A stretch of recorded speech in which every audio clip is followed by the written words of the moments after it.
What's going on, everybody? Welcome to the Core 7 podcast. I am Paul, and with me today are Brian and Dave.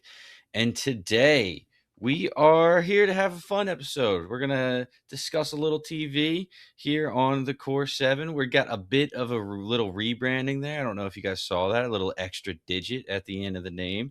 Not a whole lot is changing, though. We are not only exclusive to Apple TV anymore, we are talking all TV. And today we are going to talk about superpowers from TV and movies that we would want. Now, that could mean a lot of different things, but we're not going for world domination here.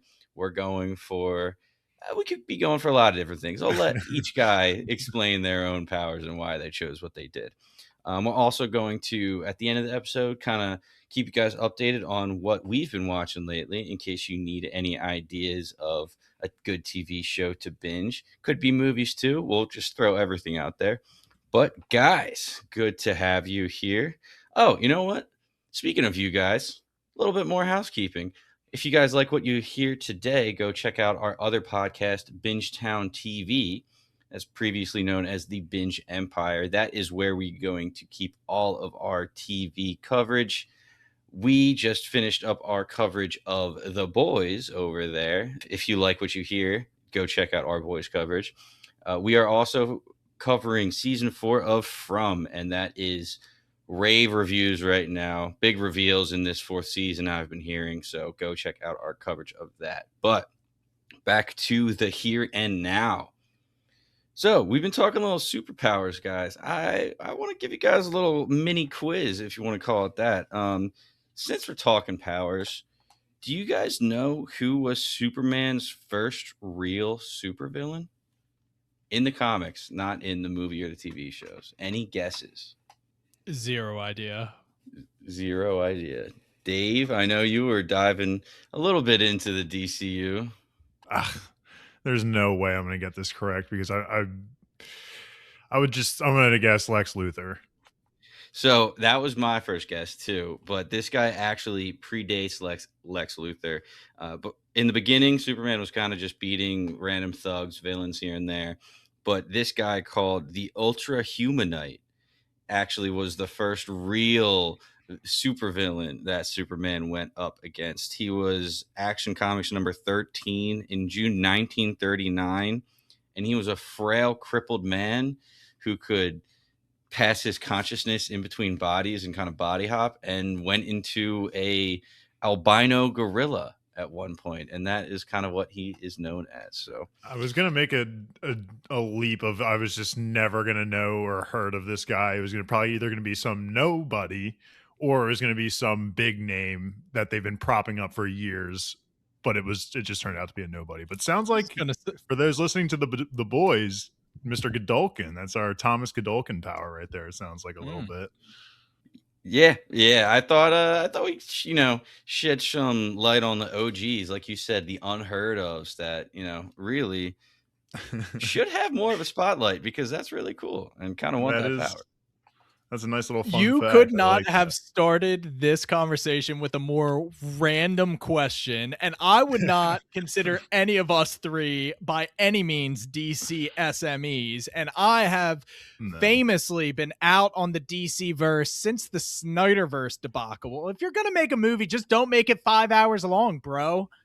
That's the thing. Give us the Snyder cut. No, I don't want 5 hours of a movie. Okay, I want a TV show at that point. That's what that's called, Zach. What I'm getting into right now, DC-wise, is the Absolute Comics. I think I'm like 2 issues behind on the Batman ones and then 1 issue behind on the other ones. But DC is crushing that storyline. I've been so addicted monthly to the issues releasing, and I just legitimately need those injected into my veins every week. And it's a monthly release, and it's so annoying. You and Luke have been raving about that. Remind me who are the absolute because there's like a Batman one, a Superman one, Wonder Woman, Martian Manhunter, Green Lantern, and the Flash. They have and like basically all of them. Yeah, they're all of the main, I would say, DC stars. I would say are the comics that they're releasing for them, and they are mind blowing. They're so fun because they They Nice. do the backstories of all the characters a little bit differently. It's like an alternate universe, of course, but everything's just like a little bit different. Just like one little spoiler is that Bruce Wayne's mom is still alive. His dad is the one that died, and like Mm. how the death occurred was a little bit different. So they do the backstories a little bit different. Like Superman wasn't born and raised on Earth. He was kind of a little bit raised on Krypton and then came to Earth in this version. So a lot of things changed, but it's good, man, and it's dark. It's really Love it. dark. Yeah. So good Yeah. question to start on, Paul. You did call me out on that, but there was no way I was getting that. My knowledge does not run that deep. Well, this is a good pairing because, as you guys heard, Brian famously does not the biggest fan of the DCU right now, and Dave, you are probably the bigger DC guy I know right now. DC over Marvel, DC over Marvel. I don't know. That's a whole other episode. I love the IP. I just think they flopped so bad over the course of 10 years when they gave Snyder the reins, and like they had no idea what they were doing. And who's the guy that did Guardians of the Galaxy who's now running the show over there? James Gunn, right? I think James Gunn. Thank you. I have no doubts that he's putting out good stuff. The Man of Tomorrow, or whatever, the Superman movie, got great stuff. David Cornsweet, Philadelphia guy. Go ahead. He actually. Dude, this is crazy. I can't even let Dave do this because I need to step in. Dave famously did not enjoy the new Superman, which there you go. I rave about it. So I needed to get out in front of that. I just had my expectations maybe too high. This was actually something that if we were going to go into a what you watching episode into right after this, I was going to bring up Superman as something, as a hot little debate topic there, as something I've been watching, as I watched on the plane ride from Japan. But I think I just had my expectations too high. We'll just leave it at that. We're not here to discuss Superman right now. We'll stick to superpowers. But yes, not as big of a fan as I was hoping I would have been of it. What I will wrap up this DC conversation with is I am by no means.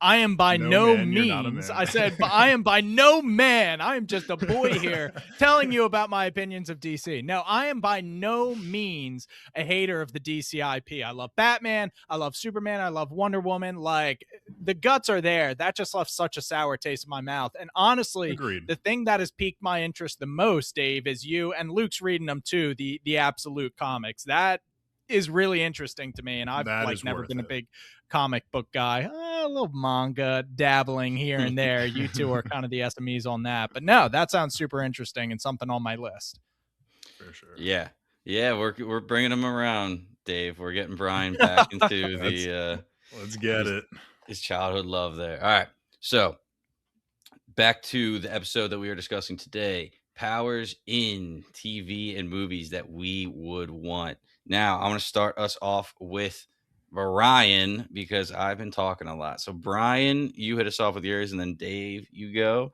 And we're going to be going, and we got a few options here, so we'll be taking our turns. But, Brian, what is the first power that you wish you had? Yeah, so I could have done all three and picked a fourth, all from the same show, but number one with the bullet, I want to be an airbender like you would not believe. I could have done the cop-out that I just want to be the Avatar and have all four.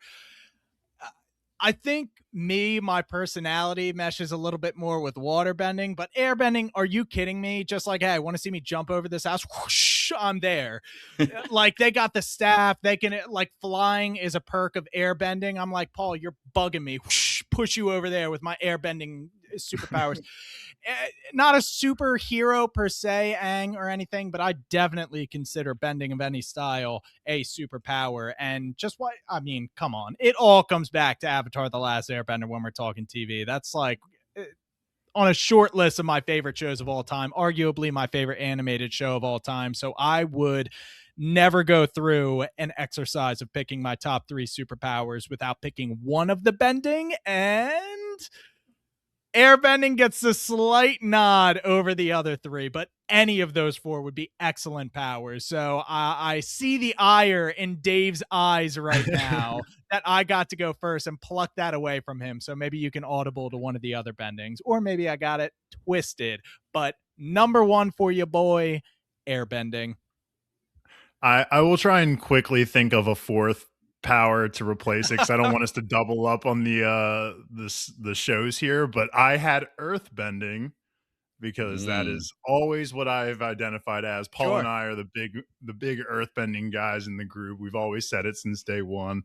Like a fun little fact of our group, I'll never forget watching the Avatar: The Last Airbending finale at my house, and then all of us just like wrestling afterwards, being like, "I'm an earthbender," like "I'm an airbender," like just being just kids. It was so good. So really glad that one of us brought Avatar: The Last Airbender to the show because without a doubt. I mean, all four of them, it's so hard to pick between. But me personally, I pick earthbending. And the reasoning behind earthbending is it just feels like, especially if it's in today's day and age, like metal bending would take you Very so true. far in this world, I think. And that's why I picked earthbending, not just because I've always identified as an earthbender, but it just felt like the metal bending aspect of it all changes the game for earthbending specifically. That might be the most practical. I could see that. Flying puts airbending over the edge for me. And in case anybody's been living Yeah. under a rock, watch Avatar: The Last Airbender. Our friend Jay just went through it literally last week. He was like getting into the finale and he texted after he was done. He was like, "I had no idea this show and this finale went so hard." And we were all just like, "Yeah, dude, it does. It very much does." So, watch Avatar: The Last Airbender. Yeah, and like Dave said, I'm always earthbending, but airbending. The big gripe with earthbending is you need earth. You need to be around earth. You're always going to be around air, and Mhm. of course, the big gripe with water bending. You take away water, it seems kind. Well, it depends. If we're talking masters and If stuff you like want that, If you wanted to yeah, be a then psychopath and just blood yeah, bend people, you could definitely choose the water bending route. But I just don't see if we're talking like practicality, if we are the only person in the world to have powers, like yes, that would be so broken to be able to blood bend. But at the same Yeah. time, it just feels like that's just pure villain stuff you're getting up to if you're blood bending. yeah. All right, Dave, hit us with your first power here. All right. So for this conversation, we've had this conversation for years now. And for years, I have always said number one, no hesitation. If you guys truly know me as a friend, my superpower I always want is teleportation. And if we're talking teleportation, it's going to be specifically the teleportation from the movie Jumper, Yeah, which phenomenal movie, which starring Hayden Christensen, amazing, and then also has guest starring Samuel L. Jackson as the villain.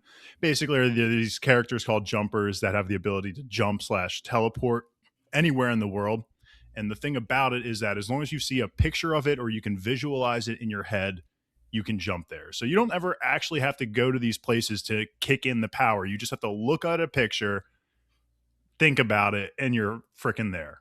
Like, how convenient of a power is that? When we are going to Japan, legitimately, we're waiting in security lines and like we're on the flight. I'm just like, why do I not have the ability of a jumper? And that's just all I can think about. And what's so upsetting about the movie Jumper itself, I remember watching this movie, maybe not exactly when it came out, but a couple years after, maybe, and just absolutely loving it. But apparently it was received so poorly. And I just want to apologize to Hayden Christensen because that man just gets thrown under the rug whenever, back in the day at least, whenever he was starring in a movie, it was just a death trap for him. And people just like, even right now, I'm looking at the IMDb ratings. I'm pretty sure I'm looking at a 2 or a 3 right now, which is crazy because the movie is not that bad at all. It is so freaking good. It's intense. The way they utilize the jumping ability is just so cool. Again, Samuel L. Jackson, Hayden Christensen, star-studded cast.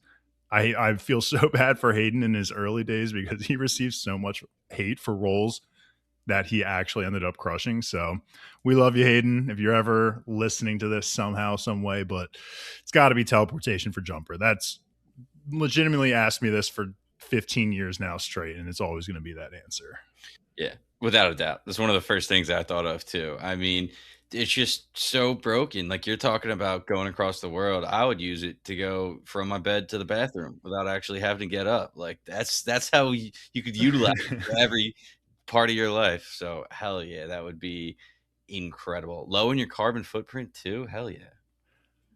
And what's the best part of it is you can jump other things with you. So when they're doing the car chase scene and they're jumping the car from lane to lane, Yeah, like so sick. So true. sick. Not that I don't even know why you would ever need to be in a car in the first place. I can't remember that part of the movie if you have the ability to jump.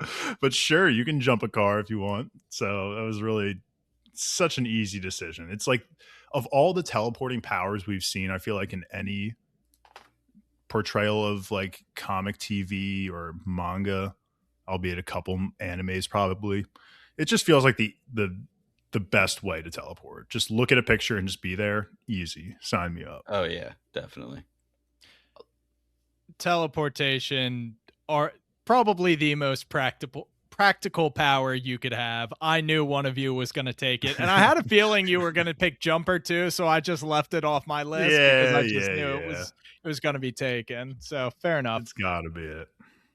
And I'm gonna just honorable mention just speed in general here, because I've always been like speed over power any day of the week. So if it wouldn't be teleportation, it would be super speed, and then thirdly flying, if you want to count that as like all of these three of modes of transportation. Like I'll just shout out the super speed and the flying, but teleportation over those two.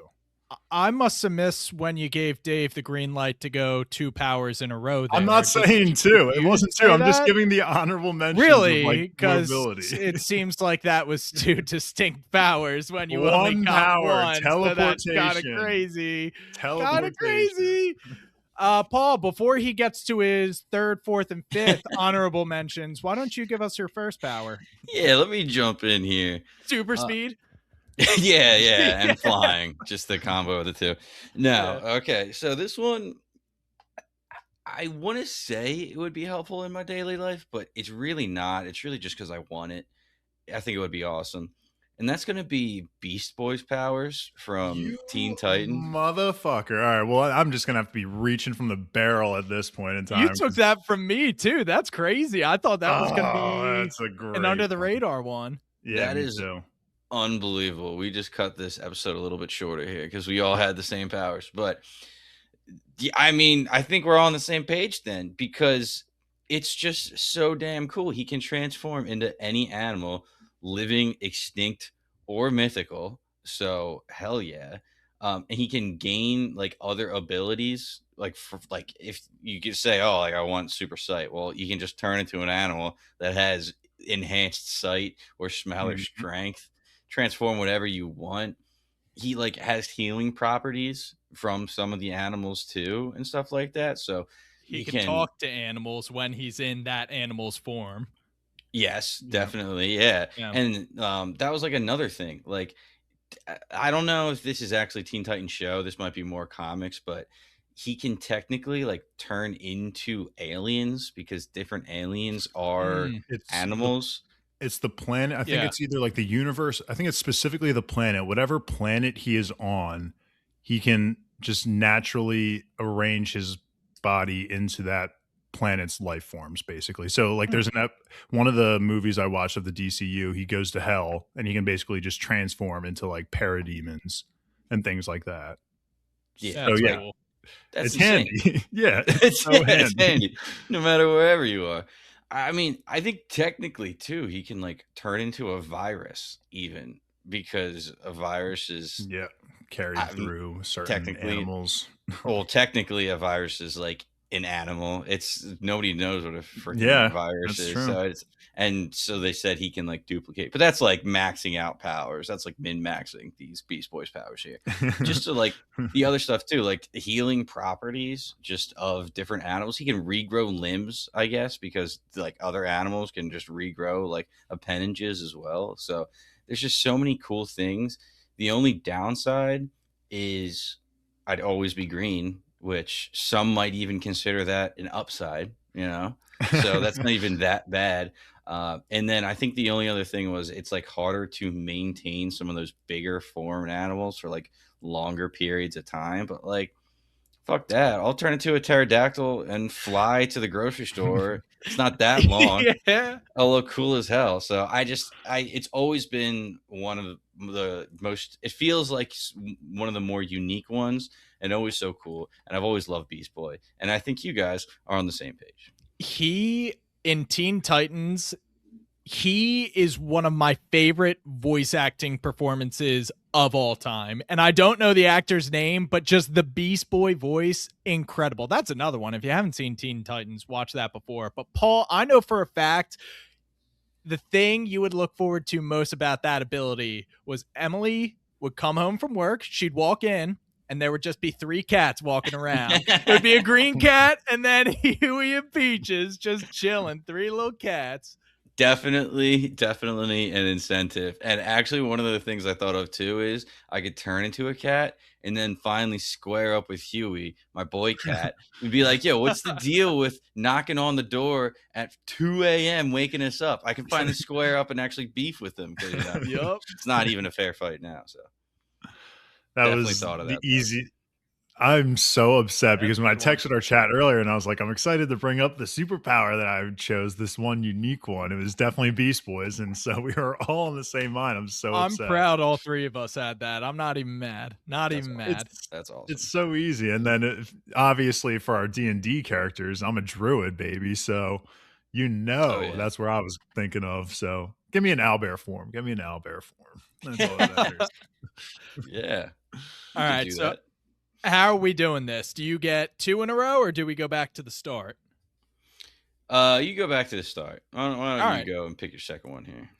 All right. So my second one, this is maybe a little lackluster when you consider like superpowers overall, but I think this is arguably the most practical power. And I'm going to go to the well of the boys, and I'm going to say Sister Sage, the smartest person in existence. She just knows everything.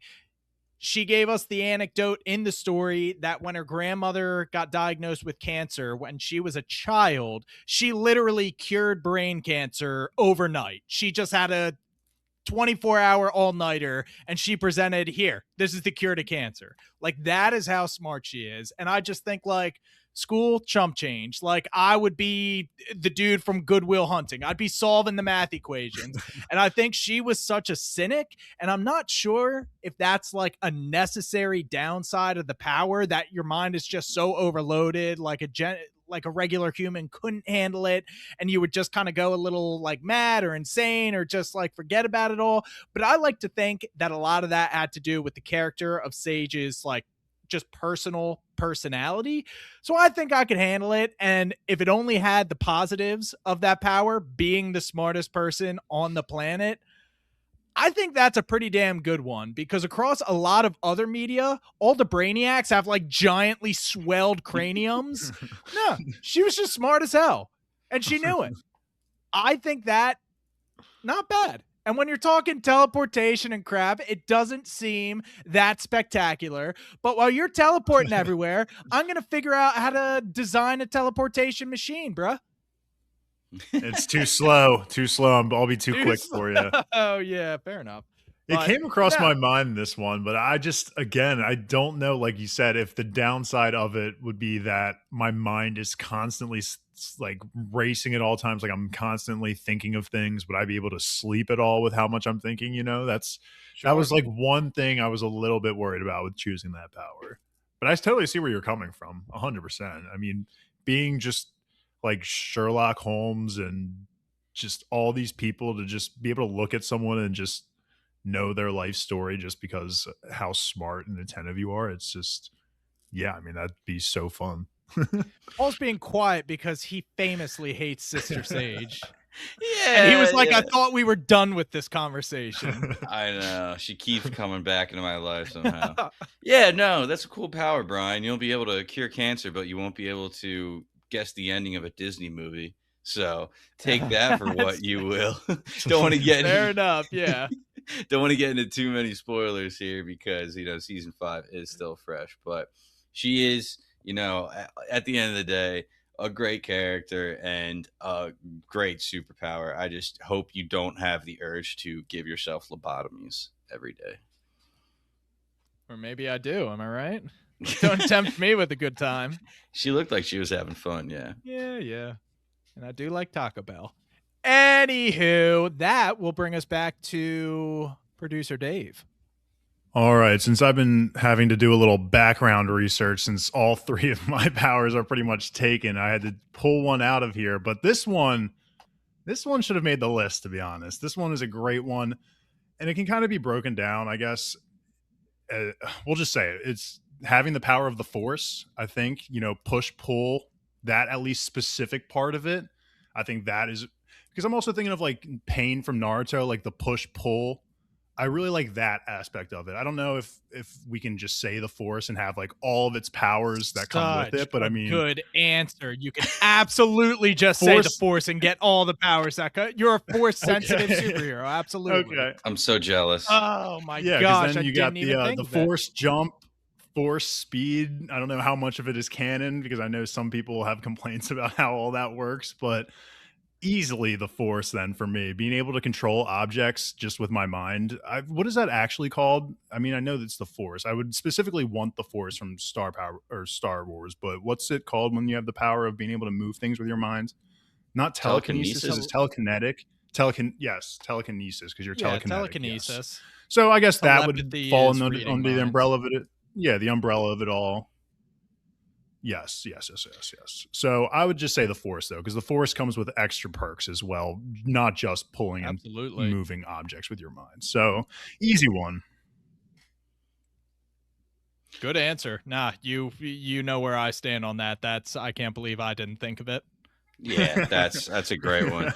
Yeah, you're talking about the super speed, Obi-Wan and Anakin just zooming away from the droidicas in Revenge of the Sith, and then just never using that ability again. But nope, it's never. Options seem endless though with that. That's a sick one. Question is though, would you go dark and be able to use the electricity? Guys, you've been on the podcast for how long? And my affiliation with all of the evil characters and everything, I mean, come on. I know we said no world domination, but maybe for this one. I have always, Vader is one of my favorite villains of all time, of like any TV, movie, anime that I've ever seen. So it's just following in his name and going the dark side. Yeah, it sounds pretty good. I maybe shouldn't say this on pod, but don't catch me at a couple banks with with that power. With the Force. Yeah. You will put the money in the bag. Oh, okay. I could do that. I don't even have to use. I was literally just see. That's why I'm dark side, because I just immediately was thinking I just have to murder a bunch of people and have to bust into the safe. Oh yeah, I could just convince people 100%. So yeah, the Force. That's so easy. That's hysterical. That's a good one there. Mm-hmm. All right, for my second power, in comparison to your two, it's going to be absolutely minuscule, but I think I actually didn't remember this one. I was looking through the show, the Heroes powers of characters on that show, and this one popped up. I don't even remember it, but had to do it because I talk about it all the time, and that's going to be memory storage. And it was a guy, Casper Bram, from the show Heroes. He was the one that had it. But it's the ability to transfer a person's memory into inanimate objects. Now, why I would want to do that, I would want to do it to myself, literally nonstop for everything. Just, I would like watch a movie, take that memory out, watch it again, have the complete like experience as the first time. I think about this with like video games too all the time. Like just finished Expedition 33 and just like I had my mind blown. I was like, I wish I could just erase my memory and play it again and have the same thing. TVs, movies, video games, sex. Like for me, every time's the first time. Like that would suck for whoever I'm with. You would be terrible in bed. It would just be your first time every time. Sorry, Emily, but that'd be awesome for me, right? Food, meal, any meal, I would just like take the memories of a cheesesteak and would then it work on other people too, of course? Actually, it's supposed to work more on other people. Okay, yeah, I was gonna say, yeah. You go to a bar, order a beer, and just get that memory out. And it's just like, did I not get your beer? And it's like, no, you didn't. Just pull that out. Yeah, don't catch me at a bank, Dave, right? As you said. Or vice versa. You could drink a beer, make yourself forget it, and then that would be a dangerous game to play. Yeah, I don't even know the benefit of that one, but I would definitely be the life of the party. The only downside, though, I would not be able to lose those memory banks, the physical item with the memory bank in it. If I lost that, then I would lose the memory and then I would be screwed. Wouldn't be able to get that back. So again, the only downside. But I mean, I think for the everyday life, that would just be a phenomenal perk to be able to find the joy in everything again. I like that one a lot. Although I would not trust myself not to lose the object. That's too much pressure to put on me. So it Yeah. can be banked in the object and then you can gain it back if you'd like. Otherwise, it just stays in the object. Yes. Yeah, I think that's a great power. It is definitely not, That's cool. like you said, it's not to the level of the one, like we're talking crazy powers earlier, but this one's like actually, like that is a practical, maybe not practical wouldn't be the best word to make yourself forget things, but it would Now- definitely be fun. That would complement Sister Sage's power pretty well because she wouldn't have to lobotomize. She could just like plop it into an object and pull it back. Yeah. There you go. We could be buddies and I would help you out all the time. Hey, there you go. We could be buddies because we're not. In this hypothetical, Paul and I are buddies. Not now. Yeah. All right. Do you guys have any more? Is my question. I because could hope do I one didn't- more. I could All do one more. All right, should we just rip I'm it looking then? at lists. I'm scraping. Yeah, give yours. Give yours. All right, the one that for me comes to mind again. I know I've been scrambling a little bit here, but this is a great one that I want to call out as well. Specifically, duplicate from Invincible. I think being Okay. able Wow. to clone yourself pretty much infinitely, it feels like, is insane. I could just be a hermit and just have all of my clones do all the work of going to work, hitting the gym. But the question is, does it work like Naruto's shadow clones, where if one of my clones goes out to the gym and then I make that clone, kind of disappear or come back to me, we'll say, do I get the benefits of him going to the gym? Is that how the shadow clones worked? Yeah, because remember when he's trying to learn, maybe not Rasengan, but the advanced version of the Rasengan, yeah. he's like, how do you look left and right at the same time? And like that was an answer they were trying to figure out. And Kakashi figured it out. He clones himself with the shadow clone jutsu, and he's like, I can look left and right this way, and then when my clone disappears, I'll have basically the memory of what my clone did. The memory, but not the physical advancements. But I don't think that's how it would I don't know work. about the physical advancements, but the memory part of it definitely Okay. works. Well, probably not the physical advancements because the clones get the shit kicked out of them all the time. So if they got those injuries that's transferred very back true, to yeah. Naruto, True, yeah. he'd be dead. That's But true. no, that's a duplicate. Now, is there a reason you picked duplicate and not multi-Paul? No, I think duplicate was just the first one. But multi-Paul feels like a better version of duplicates, and I don't know why that is. Maybe because we just actually seen him put it to like crazy use, his powers versus duplicate.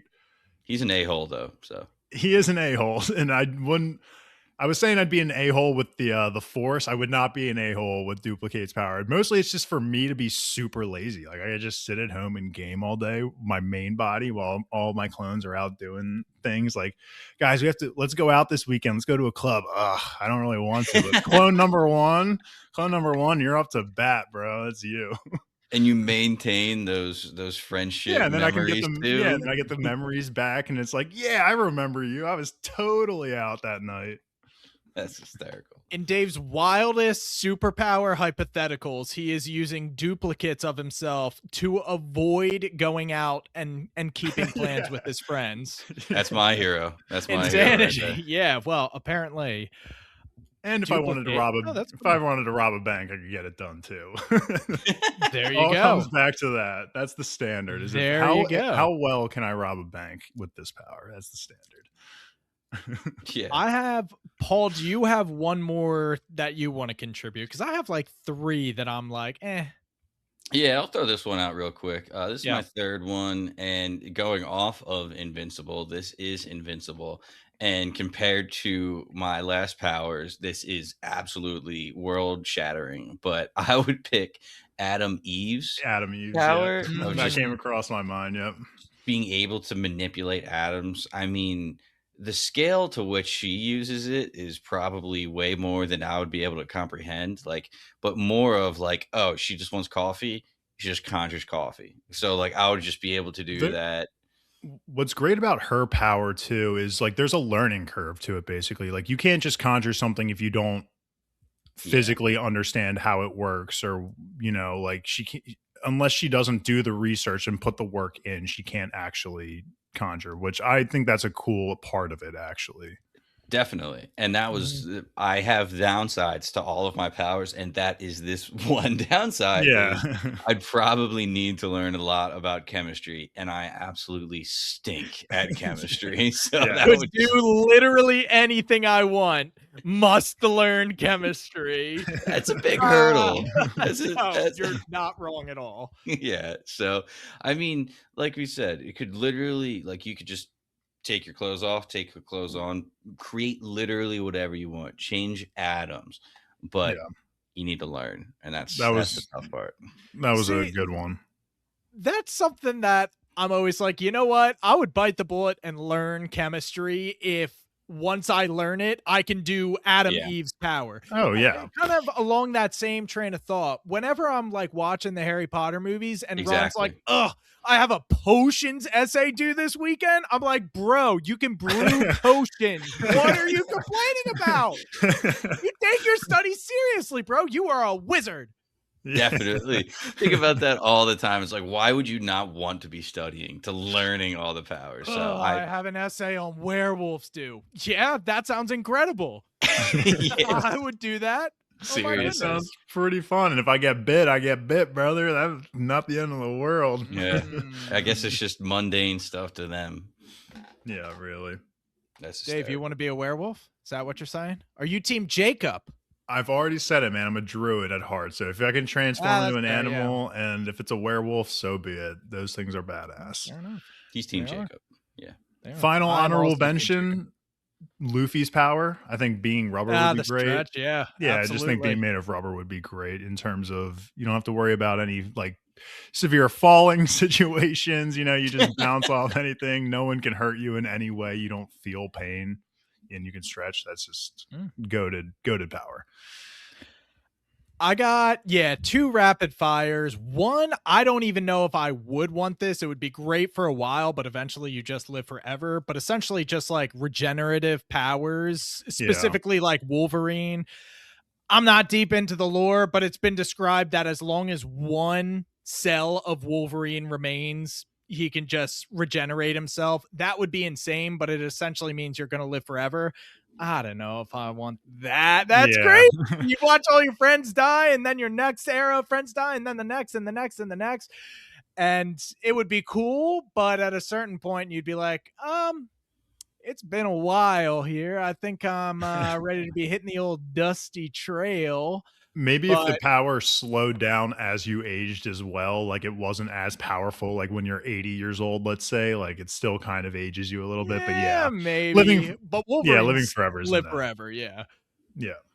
Although, also, that was one of the best episodes of what is the Neil Gaiman show that you guys, Sandman, the episode Oh where he yeah, gives yeah. the guy the, oh my gosh, not regeneration, but like, oh my Hobbs, gosh, baby. what an Hob. Is episode. it Hob or Hobbs? I think it's Hob. I'm And not Hobbs. yeah, Yeah. I'm not giving any of that away because that was a really good episode of television. And then the other one, Paul, you brought up Heroes, and it's been so many years since I touched that show. But another character in the show Heroes, Hiro Nakamura, and he essentially has kind of time manipulation Yeah, powers. that's a I great forget the one. nuance of it, but the first thing he finds out, like, he's able to do is literally freeze time, and he can Yes. just walk around. That would be so practical. Like, kind of tired at work, freeze, and then you just take a nap. Oh yeah, Or you 100%. can I mean, get you could take a cynical with week it. off. You could take a week off and then just go back Exactly. to your desk or whatever. 100%. Yeah, that also should have been an honorable mention for me. That's an easy one for sure. So yeah, definitely. time manipulation. But that's all I got. I watched this video of somebody say like in what would actually happen if time froze. So not Hero's circumstance because Heroes he can move around, but they said yeah, it's like the particles around you would be stuck in place, so you would be just frozen in place. And also, if everything stops, like seeing is just the light that is going into your eyes reflected, so you wouldn't be able to see anymore either. Oh If my everything's done. god. And the way they broke it down is like, wow, man, Quicksilver made that seem way cooler. I don't know. Yeah. Basically. Well, he Oh didn't stop yeah. time. He basically does, but no, that's a good one. Sorry, Very I'm good. now also thinking of Gojo's power from Jujutsu Kaisen. Just anything that the closer something gets to you, the slower it moves. So essentially, nothing ever comes in contact with you. But you can turn Yeah. it like on and off. Like he basically has it subconsciously trained where his body can recognize where something is like potentially harmful to him or not. So he can subconsciously let things in and out of his infinity. That's a cool one. That's a cool Mm. Yeah, thank God for that stipulation because I was like, man, Dave just doesn't want to be touched. It sounds like if yeah, that's the power he wants. I want to be a hermit, keep away, let Mm. my duplicates just handle everything. Yeah, just let me ISO. So those were the powers, the first powers that we thought of that we wanted from TV and movies in our daily lives. So that was a lot of fun. And to wrap this up here, just for the last few minutes, we'll just be doing a quick "What have you been watching?" Um, I can go first. It's been a few things here. The two movies that I just watched were Apex with Charlize Theron and Taron Egerton. I mean, just a kind of turn your mind off, watch it type of deal. Just two great actors doing, not a crazy story, but it was entertaining. I definitely liked it. And then to kind of go along with that, I watched The Gorge with Miles Teller and Anya Taylor-Joy. That's kind of Oh, a few great. years since that's been out now, but I actually Yeah. watched this on the flight back from Japan Mm. and definitely great. Loved it. I mean, it was again kind of like turn your mind off, but there was more of a story to that one, I felt like, and a little bit of mystery and a kind of a reveal at the end. Plus, they're two fun people to look at. So Second uh, time the gorge has been brought up on podcasts. I think years ago, a couple of years ago on the core, we did a similar, I guess, like what you watching or things you would recommend people to watch on Apple Yeah, TV. and The And I Gorge definitely came up. pitched the gorge. Yeah. So second time. Great there you movie. go. Yeah, it was a And good one, then man. the show that I've kind of been watching, been here and there, but Brian, I think you saw a little bit of this. It's Hmm. it's Hacks on HBO Max. No, Never touched it. Nah, oh, I have okay. heard good things. Oh man, Kathleen, if you've been following Binge Down for a little bit now, Kathleen has probably mentioned Hacks once or twice. She absolutely loves it. It is just so funny. It's about this old female comedian who is still in the game, but kind of like coming down at the end of her career. And then this new comedy writer comes in and kind of reignites her spark. And it is just so funny. It's so good. So that is what I've been watching. Nice. Dave, you got something? Yeah, I got a couple things here. So we already brought up Superman. Wasn't as big of a fan as everyone else. That was on the flight back from Japan. I think it was Lex Luthor's character overall that I was bothered by. It just, maybe I do benefit from watching the backstory of characters, but this was they didn't want to just reintroduce Superman's backstory a million times, so they kind of just jumped us right into a little bit into Superman's story. So maybe that's what kind of threw me off. But I was just, which is crazy because I do love Lex Luthor and I do love the actor who plays it. I'm totally blanking on his name. He plays Beast in X Men. Phenomenal actor. I don't know what it was that bothered me a lot about Lex Luthor. So that was my one complaint about the movie. TV shows wise, I just binged It's Always Sunny in Philadelphia for the first time, which is crazy as a resident of Philadelphia for years now and pretty much my whole life. I've never seen it. These guys have been referencing it for years now, and I had no idea it was just on Disney Plus, and I'm constantly on Disney Plus watching American Dad, so I was just like, why am I not changing this up a little bit? So we changed it up and we did It's Always Sunny, and it was amazing, man. Honestly, the middle seasons towards the later seasons, maybe not the newer seasons, I haven't been like were like my favorite, but the middle to later seasons were so money. I have a couple off the top of my head here. Me and Paul already kind of talked about these ones already, but the gang goes to hell. It's when they all are drowning in the cruise ship or whatever, Yep. and they do the impersonations, the Barack Obama impersonation, and so freaking good. I was dying, and Charlie's reaction to it all is amazing. Flowers for Charlie is another great one off the top of my head. It's when Charlie thinks he's smart. and he's that one's great when he's like speaking Yep. Mandarin to his assistant the whole time, and it's just not Mandarin. Amazing. And then in terms of Charlie McDennis, phenomenal episode as well. And then lastly, I'll say here for favorite characters, it is so tough because I do love all of them individually, and they are all so unique and they're amazing. But I think if I had to pick, I think it's between Charlie or Dennis for me. And I think I just will say the classic Charlie. But I do want to emphasize that all of them are so freaking funny and they all have their moments. It's so good. It just cracks me up. The way they shit on D constantly is just amazing. It's so good. Very much Meg vibes from Family Guy. So good. It was such a good watch. I'm probably going to just hop right into a rewatch because it was more of like a background show.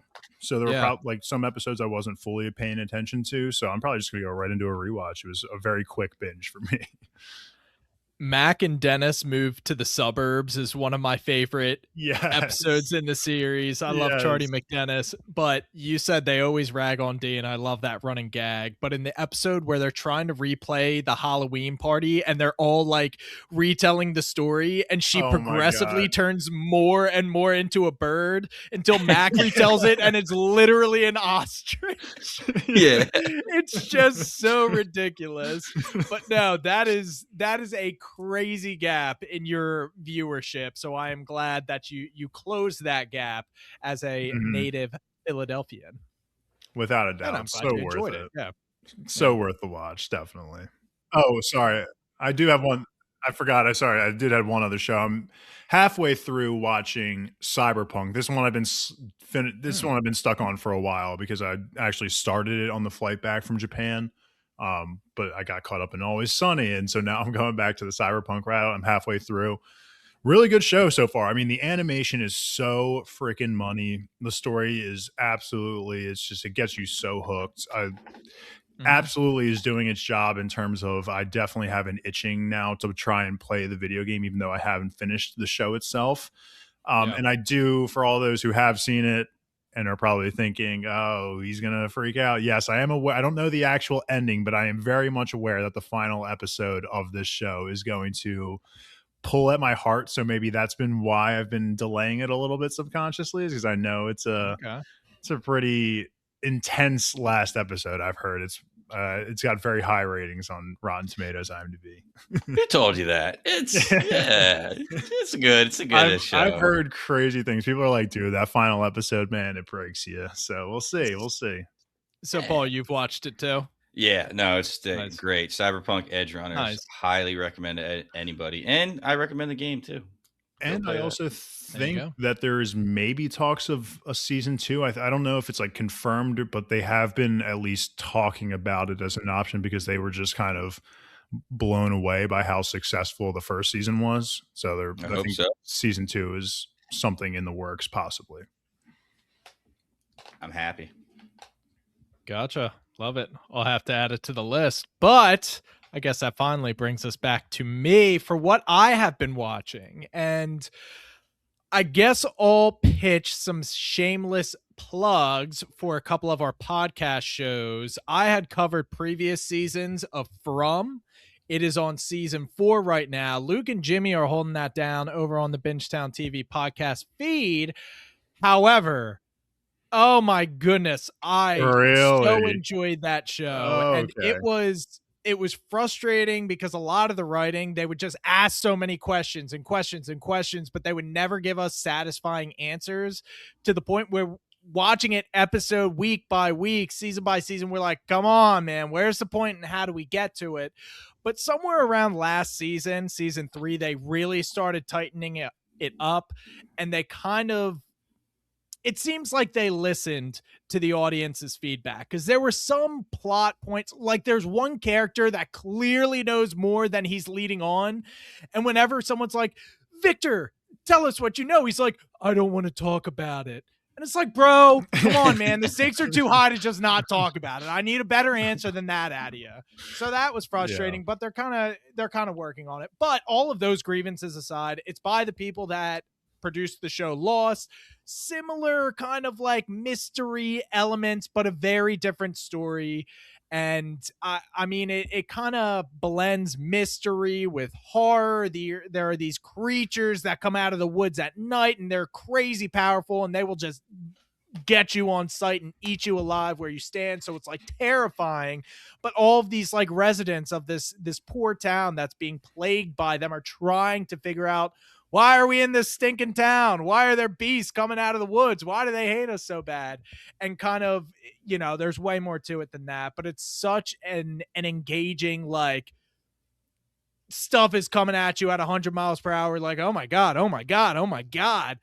Stuff is just happening, and then by the end of the 45 minutes you're like, oh, what did I just watch? I have so many more questions than answers.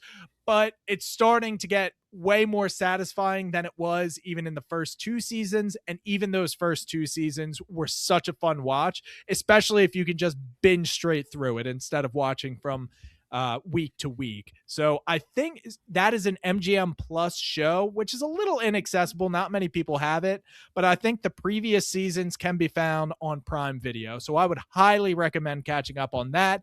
And it has,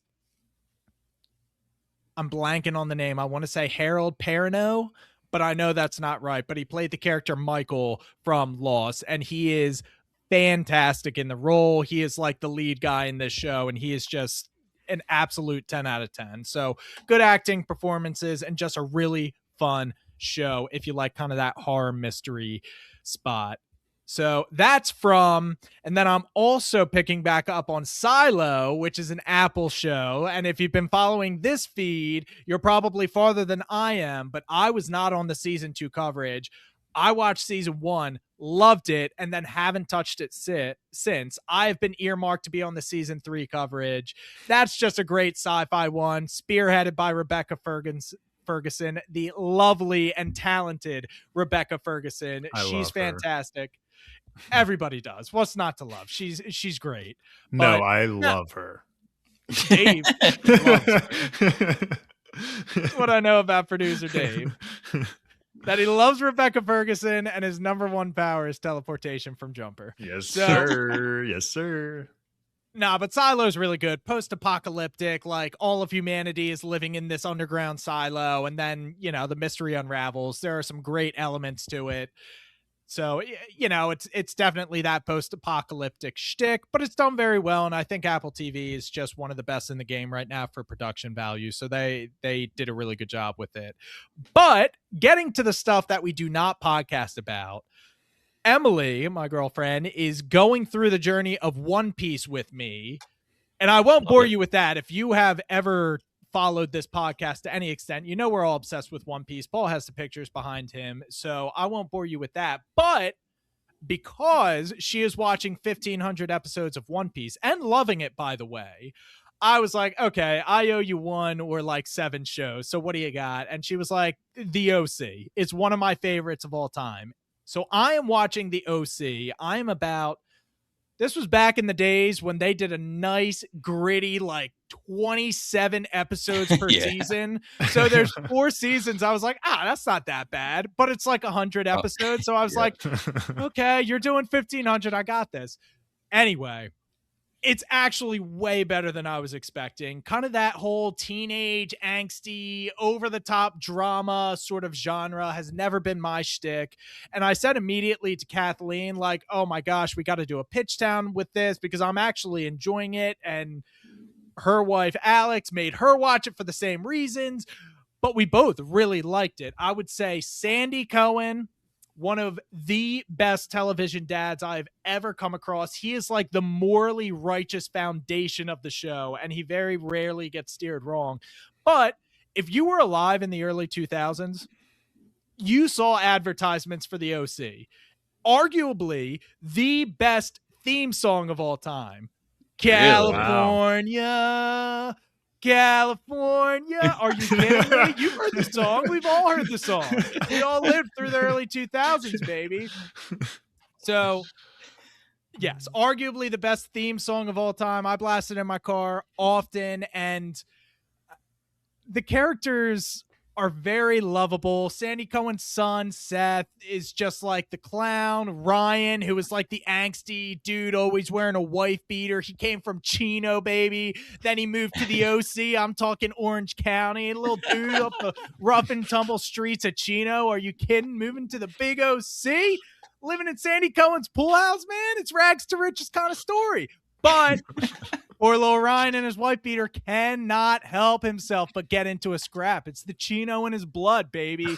So first episode, he is just like getting into fights.